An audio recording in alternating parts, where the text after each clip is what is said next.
আজকে আপনাদেরকে অবশ্যই সুন্দর কিছু স্পট দেখাবো। এবং তো দর্শক, আপনারা দেখতে পাচ্ছেন যে একদম পুরা রেলের যে মাঝ বড় যে লাইনটা রয়েছে, সেই লাইন দিয়ে কিন্তু অনেকেই এখানে পার হচ্ছে। কারণ এটা হচ্ছে মৃত্যুর এক ধরনের ঝুঁকি রয়েছে। যদি এই ভিতরে যদি ট্রেন চলে আসে তাহলে এক ধরনের কিন্তু দুর্ঘটনা হওয়ার সম্ভাবনা থাকে।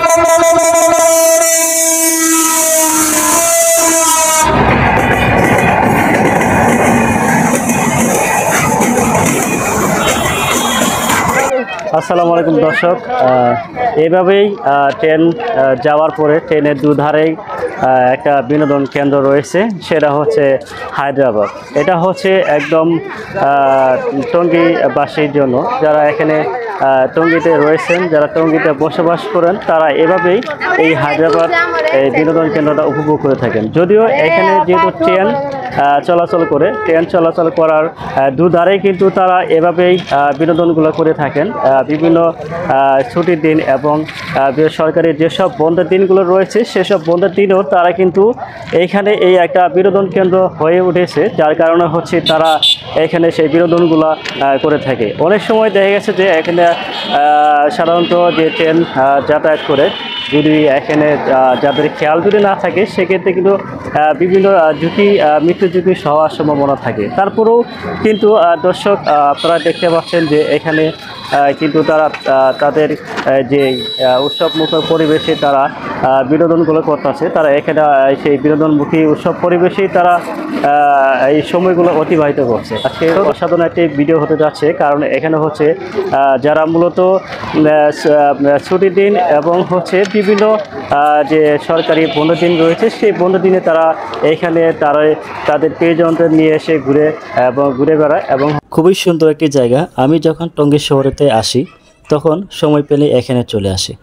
চারিদিকে একদম খোলামেলা পরিবেশ, চারিদিকে যেহেতু সবুজের সমাহার, আমি খুবই সবুজ পছন্দ করে থাকি, কারণ হচ্ছে সবুজ প্রিয় মানুষ আমি।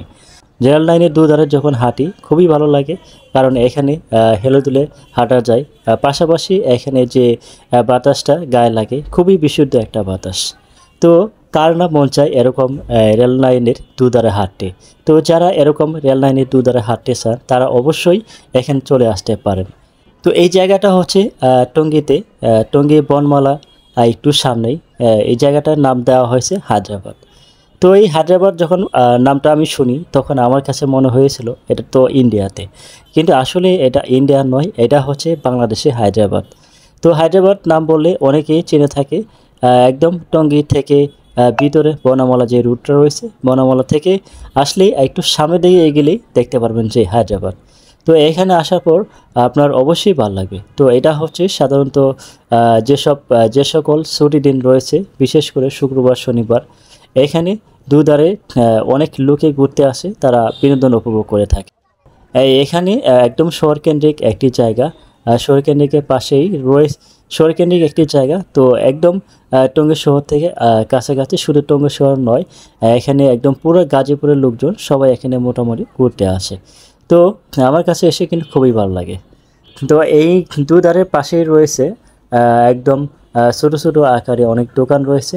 বিশেষ করে দুধারে যেই শপগুলো রয়েছে সেগুলো হচ্ছে, তো এখানে অনেক সময় দেখা গেছে যে আমরা বাচ্চা কাচ্চা নিয়ে আসি, বাচ্চাদের জন্য বিনোদন কেন্দ্র রয়েছে এখানে বাচ্চাদের জন্য হরেক রকমের জিনিস রয়েছে। আপনারা দর্শক দেখতেই পাচ্ছেন, এখানে চুড়ি বালা থেকে শুরু করে বাচ্চাদের জন্য রয়েছে বেলুন, সামগ্রিক উপহার।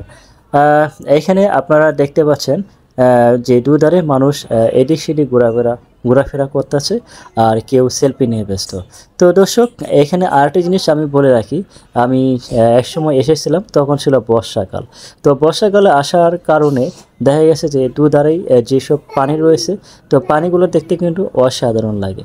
তো এখানে বর্ষাকালে বিভিন্ন রকম নৌকা থাকে, তো নৌকা দিয়ে আপনি চাইলে এখানে ঘোরাফেরা করতে পারেন। তো দর্শক, আপনারা যারা এখানে ঘুরতে আসবেন, তারা অবশ্যই একটা জিনিস মাথায় রাখবেন, সেটা হচ্ছে যে এখানে কোনো এক সময় ট্রেন হুট করে চলে আসে। তো ট্রেন যখন আসে, তো সেদিকে একটু খেয়াল রাখবেন, তা না হলে একটু জীবনে বড় ধরনের একটা দুর্ঘটনা ঘটে যেতে পারে। কারণ এখানে যখন ট্রেনটা চলে আসে, এখানে সিগন্যাল দেওয়ার মতো তেমন কোনো জায়গা নেই। তো সেই জন্যই হুট করে ট্রেনটা চলে আসে। তো এদিকে একটু খেয়াল রাখবেন। তো দর্শক, এখানে বিনোদন কেন্দ্রে ঘুরতে ঘুরতে যখন আপনার ক্ষুধা অনুভব হবে, তখন এই দুধারে রয়েছে অসংখ্য ফুচকার দোকান। এখানে চটপটি এবং ফুচকার মানগুলো অনেক ভালো রয়েছে। আমি যখনই আসি তখনই কোনো না কোনো দোকানে ফুচকা এবং চটপটি খেয়ে থাকি। তো দর্শক, আপনারা চাইলেও এখান থেকে ফুচকা এবং চটপটি টেস্ট করতে পারেন। তো দর্শক, আজকে এই পরিবেশটাও অনেক সুন্দর ছিল। আবহাওয়াটাও অনেক সুন্দর ছিল, যার কারণে সব মিলিয়ে আমার কাছে অনেক ভালো লাগলো। তো আপনারা যারা এখানে ঘুরতে আসবেন, এই জায়গাতে যখন আসবেন তখন অত্যন্ত সতর্কতা অবলম্বন করবেন। কারণ এখানে দেখা গেছে যে যখন আপনি মনে করছেন যে আপনি দূর দিয়ে ওই পার যেতে পারবেন, কিন্তু ওই সময় দেখা গেছে হুট করে ট্রেন আসতে পারে। তো আপনার অল্প একটু সময় বাঁচাতে গিয়ে হতে পারে আপনার জীবনে বড় একটা দুর্ঘটনা। এবং অনেক সময় দেখা যাচ্ছে যে এখানে অনেকেই সেলফি তোলে। তো সেলফি তোলার সময় আপনারা অত্যন্ত সতর্কতা অবলম্বন করবেন, কারণ যে কোনো সময় ট্রেন আসতে পারে। তো দর্শক, আপনাদেরকে আমি সাজেস্ট করব, আপনারা অবশ্যই ট্রেনের লাইন দিয়ে আপনারা এই ব্রিজটা পার না হয়ে অবশ্যই আপনারা চাইলে একদম পাশের যে লাইনটা রয়েছে আপনার যাতায়াত করার জন্য, সেই যাতায়াতের রাস্তা দিয়ে আপনারা সেই ব্রিজটা পার হবেন। তো দর্শক, আজকে এই ভিডিওটি কেমন লাগলো অবশ্যই কমেন্ট করে জানিয়ে দেবেন, এবং ভিডিওটি যদি ভালো লাগে অবশ্যই একটি লাইক করবেন এবং শেয়ার করে দেবেন।